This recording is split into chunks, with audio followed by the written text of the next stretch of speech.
കൊണ്ട്രാവടി വഴിയിലൊരു പാമ്പ് ചേനയല്ല ചേമ്പുമല്ല ചേനത്തണ്ടൻ പാമ്പ്. നിങ്ങളൊന്നും ഇങ്ങോട്ട് വരുമോ? ആ ഉല്ലാസ് മാഷ് അടന്നുള്ളോട് എന്തെല്ലോ പറയുന്നുണ്ട്. എന്റെ സ്വഭാവം മാറ്റാണ്ട് നിങ്ങളൊന്നും ഇങ്ങോട്ട് വരുന്നുണ്ടോ?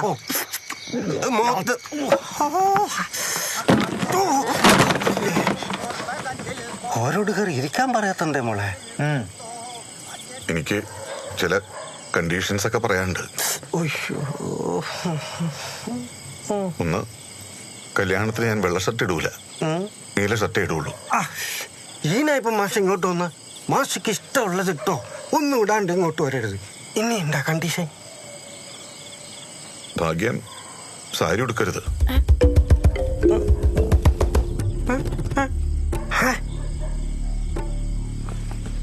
ഈ ചുരിദാർ ഇട്ടാ മതി.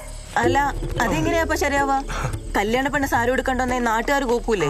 അങ്ങനെ ആരും കൂക്കാണ്ട് വെക്കാൻ ഇവിടെ നമ്മുടെ വളണ്ടർമാരുണ്ട്. മാമൂലുകൾക്കെതിരെ നമ്മളൊരു മാതൃക ഉണ്ടാക്കുക. ഈ മുനി ഏതാ? ഇദ്ദേഹമാണ് കേരള യുക്തിവാദി പ്രസ്ഥാനത്തിന്റെ ഗൈഡ്, ഗാർഡിയൻ, ഫിലോസഫർ. തേരാളി പബ്ലിക്കേഷൻസിന്റെ ഉടമ ശ്രീ തേരാളി. വീരാളി സാർ ക്ഷമിക്കണം, ഇവള് കല്യാണത്തിന് സാരി ഉടുത്തേ വരൂ. അമ്മ എനക്ക് കുഴപ്പമില്ല, ഞാൻ ചുരിദാർ ഇട്ടോളാം. എന്നാലും മാഷേ, നമ്മളോടായണ്ടല്ലേ നിങ്ങൾ ഈ കണ്ടീഷനല്ല? നിങ്ങളെ കൂട്ടത്തിലൊരു പെണ്ണാണെങ്കിൽ നിങ്ങൾ കല്യാണത്തിലെന്ന് വീട്ടിൽ കയറിച്ചെന്ന് ഇങ്ങനെ പറയൂ?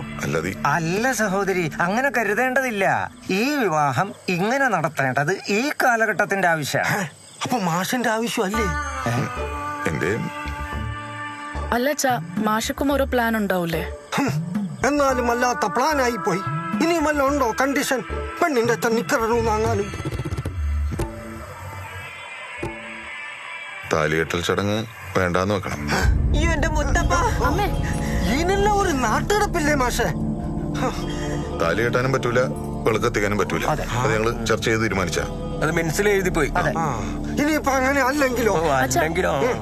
മാഷ പറയുന്ന പോലെയൊക്കെ ചെയ്യാം. മാഷ ഇപ്പൊ പോട്, അപ്പുറത്തിപ്പുറത്തെ ആൾക്കാർ ശ്രദ്ധിക്കുന്നുണ്ട്. എന്ത് പറഞ്ഞ പോലെന്ന് മാഷേ? നമ്മളും ജാതി മാത്രമേ വേറെ ഉള്ളൂ, നമുക്ക് അഭിമാനത്തിന് കുറവൊന്നുമില്ല. ഞാൻ നാട് മുഴുവൻ നടന്ന് പ്രസംഗിച്ചിട്ട് എന്റെ ഒരു കാര്യം വരുമ്പോ എല്ലാം മാറ്റി വെക്കുവാന്ന് പറഞ്ഞ മാഷ ഇപ്പൊ പോട്. അച്ഛനും അമ്മനെ ഞാൻ പറഞ്ഞ് സമ്മതിപ്പിച്ചോളാം.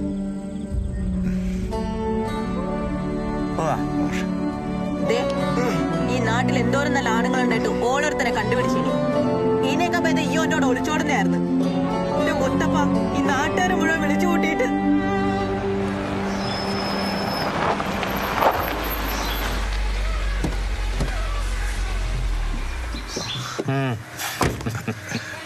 ഈ ഏപ്രില് ഞാൻ 3/4 സെഞ്ചുറി അടിക്കും.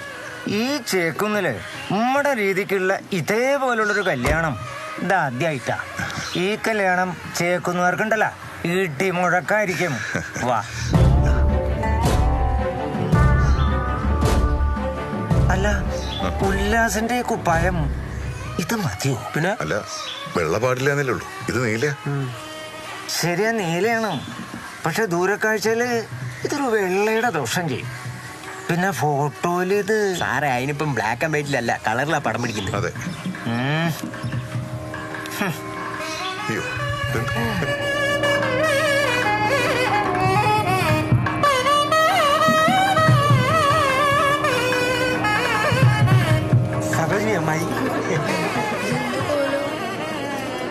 സത്യങ്ങളെപ്പന്റെ അനുഗ്രഹമാണ്. സത്യങ്ങളെപ്പന്റെ അനുഗ്രഹമാണ്.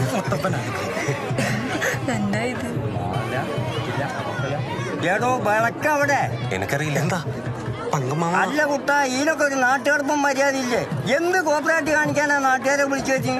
അല്ല പങ്കമാമ, ഇതൊരു മാതൃക ആയിക്കോട്ടെ എന്ന് കരുതിയാ ഇങ്ങനെ ചെയ്തത്. അല്ലാതെ പങ്കമാമ, അത് ഈ ചെക്കൻകൂട്ടരുടെ ഒരു മുറയാ. അക്കൂട്ടരെ മുറയ്ക്ക് മാത്രം നടത്താൻ അവരെ മാത്രം വിളിച്ചാ പോരെ? അവര് വന്നാ പോരെ? ഏടോ അഗ്നിസാക്ഷിയായി താലി കെട്ട ഒരു വിളക്കെങ്കിലും കത്തിച്ചു വെക്കണ്ടോ? എടാ അപ്പോ നീ പോയി നിലവിളക്ക് കത്തിച്ചു വാടാ. എന്താ സംഭവിക്കാൻ നമുക്കൊന്ന് നോക്കാലോ. അല്ല വല്യമാമ, അത് വേണ്ട. എന്താ വേളും വേണ്ടായിരുന്നു. സാരല്ല, കിടക്കട്ടെ. ഇടിമുഴക്കത്തിന് നല്ല കൂട്ടുമേളം. എന്ത് വേഷാടാ അത്? രാവിലെ തന്നെ മാഷങ്ങൾ റാഞ്ചി അല്ലേ? മാഷേ ഒരു കൂളിംഗ് ഗ്ലാസും കൊണ്ട് നിങ്ങൾ പൊളിച്ചേനെ. എന്തിന്നാ മാഷേ? എന്നാ സാർ എന്താ അത്? നിലവിളക്കോ? നിങ്ങൾ ആരോട് വെച്ചിട്ട് വിളക്കേടെ കത്തിച്ചു വെച്ചേ? ഞാൻ എന്നോട് ചോദിച്ചിട്ടാണ് ഈ വിളക്ക് ഇവിടെ കത്തിച്ചിട്ടുള്ളത്. ഞാൻ ഈ കുട്ടന്റെ ഒറ്റമൂട മാമനാ. നിനക്ക് ഇഷ്ടായില്ലേ? ആ വിളക്കെടുത്ത് മാറ്റടാ. മാറ്റാ. മുത്തപ്പനാണ് സത്യം. എന്റെ വിളക്കുമ്പോ തൊട്ട് അവിടെ ചോരപ്പുഴ ഒഴുകും. എന്നാ ഞാനും കുറച്ച് ചോര അച്ഛനാ തൊണ്ടനെ.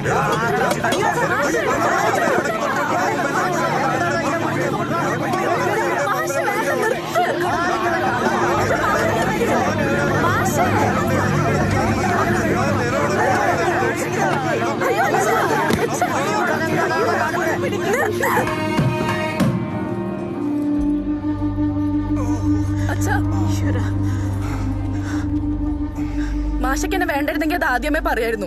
ഇങ്ങനെ നാണം കെടുത്തേണ്ടിയിരുന്നില്ല. ഭാഗ്യം, ഈ വിളക്കിന്റെ കാര്യം നമ്മൾ നേരത്തെ പറഞ്ഞിരുന്നല്ലേ. ഇപ്പൊ ഈ കൂട്ടുക മാഷ പറഞ്ഞ വേഷമൊക്കെ ഞാൻ കെട്ടിയില്ലേ? ഇതൊരു വിളക്കല്ലേ മാഷേ? എനിക്ക് വേണ്ടി ഇത്രയും ചെയ്യാൻ പറ്റൂലേ? എനിക്കിപ്പോഴാ മനസ്സിലായേ, മാഷിനെ പോലത്തെ വലിയ ആൾക്കാർക്ക് എന്നെ പോലത്തെ പൊട്ടിപ്പെണ്ണ് ചേരൂലെന്ന്. എനിക്ക് വേണ്ടി ആരും നാണം കേടണ്ട. അച്ഛാ, എനിക്ക് കല്യാണം വേണ്ട അച്ഛാ. ഭാഗ്യം.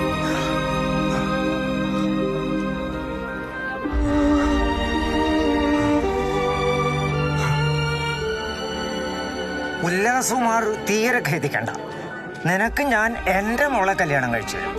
സഹോദരി ചെറുക്കനെ കല്യാണം മുടക്കിയതും പോരാ, വാടങ്ങോട്ട്.